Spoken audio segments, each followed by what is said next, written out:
That's Taco. How you doing, YouTube? Matt Massa Beer Reviews back with a re-review. Yeah, we do these every now and then. This one I'm looking forward to quite a bit.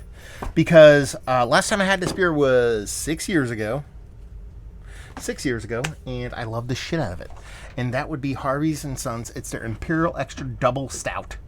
Their Imperial Russian Stout, I should say. I'm pretty sure this is a 2009 bottle. It says 2009 on the top. Could it be a coincidence? I don't know. But I picked it up off a shelf where there was a ton of aged stuff. There wasn't a big hiss on this beer. We'll give it an aggressive pour, and then we'll decide whether it is old or not. That's an old beer, so we'll go by 2009. There's a decent Merc ring on that, so we're sticking by our 2009 thing. Anyway, this is the style is Imperial Russian Stout, and the name Albert Lecoq are synonymous. In the early 1800s, a Belgian Ali Koch imported Imperial Stout from England to Russia and the Baltic area. There's a whole bunch of other stuff written on here. I'm not going to read it. You can go back, watch my original review of this, Harvey and Sons Imperial Russian Stout from 2015, I think I did it. I did it with my buddy Brad, did it with my buddy Joe, and we absolutely loved this beer. So I'm curious to see how it held up. Now, on the first pour, it doesn't look all that amazing. Label-wise, I called this okay back in the day. I'm a liar. Now I love this beer. I love this label. Listen, it's right there. It's right there. If it's up there, that means I love it. That's how you know. That bottle is the bottle that I reviewed in 2005 or 2015. So anyway, let's get to the beer itself. Not much of a head on it, but there is a little bit of carbonation. So a little applause on that one. A little golf clap. Dark as dark could be. Super thick. We're talking about an Imperial Russian Stout. See if you can get a nose. Sour. There's a sour note to this that I didn't get in the other one. So the other one rang with this really bright, vibrant cherry kind of note to it. These rich kind of roasted malts, this nice chocolate malt, and a bit of bittering to it, and this really bright, vibrant kind of cherry to it. There's a sour cherry to this. So this might have gone a little bit sideways, but it could still be good. We'll see what's what. So, kind of like if I were going to go, like, tell you what kind of cherry, it'd be like almost Jolly Rancher cherry-like on the nose. And then that chocolate malt, that kind of cherry cordial kind of chocolate malt with like almost like a wine-like liqueur as opposed to like a cherry cordial with a bright sweetened kind of fluidity or whatever a maraschino cherry juice. Instead of the juice being sweetened, it has this kind of wine-like kind of slightly tart kind of sourness to it. So I'm not hating this nose, to be perfectly honest with you. Just curious to see how it's going to play actually in the taste. Let's just dive right in. Cheers.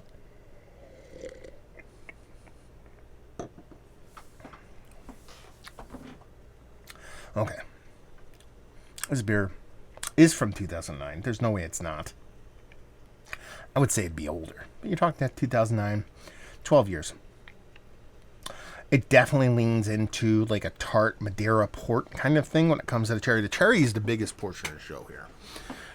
It's a core 4 beer. There's no cherry added to it, but it has to be the combination of either a malt and yeast. It's probably a combination of both that's bringing this big cherry note out of it. When these big Russian Imperial Stouts, 9%, which is actually a little lower on ABV scale when it comes to Russian Imperial Stouts, or Imperial Russian, Stouts.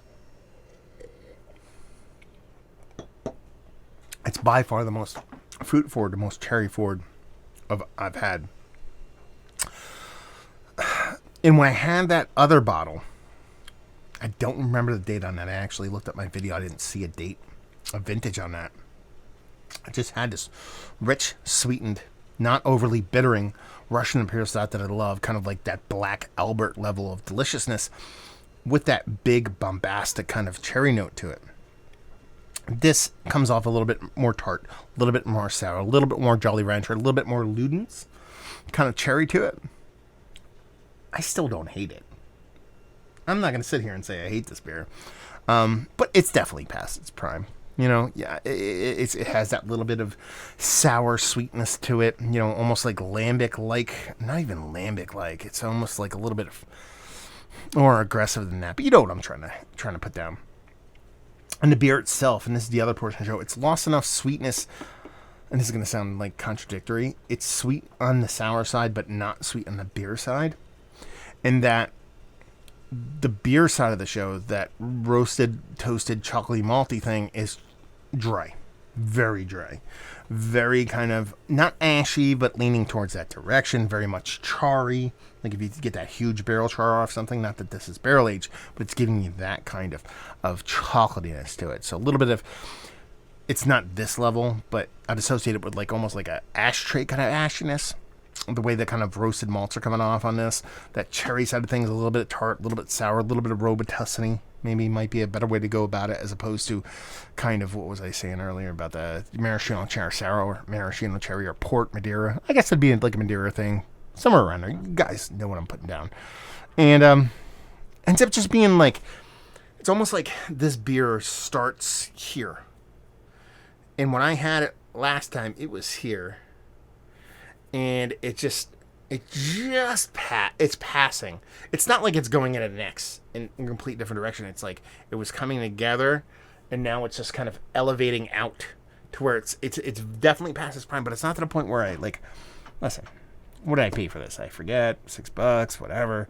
I'm not angry I bought at this level. I'm kind of disappointed I didn't get that experience from this beer, but it's still fun. I mean, aged beer again, that's craps, that's CeeLo. That's, you're playing a game here. And when you buy these kind of aged beers, this is what you have kind of happen. Now, there's another story to be told.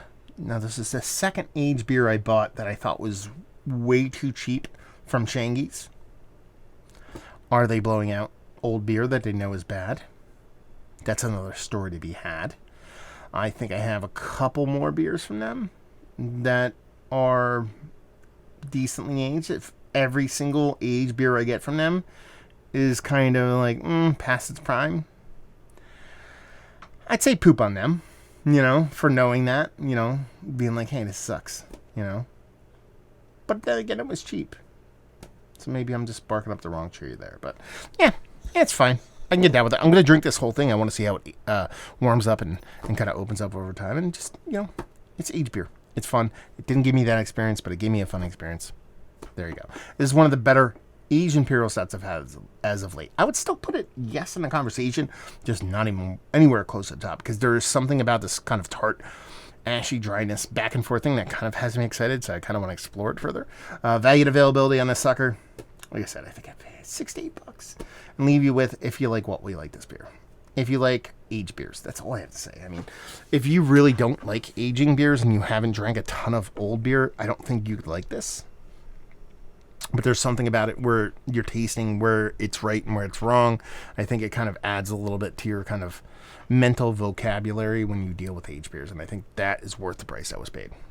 So if you like that, you like this. There you go. Review in the books. Hopefully you guys enjoyed it. If you've had this beer, this vintage, 2009, you're talking about 11 years later, let me know what's what. Down there if you want to talk about it. Massive Beers if you want to check me out doing the social media stuff. Beer Massive if you want to check me out doing the whole podcasting thing. Hopefully you guys enjoyed the review. Hopefully enjoying a little Harvey's right now. Hope to see you next time. Cheers.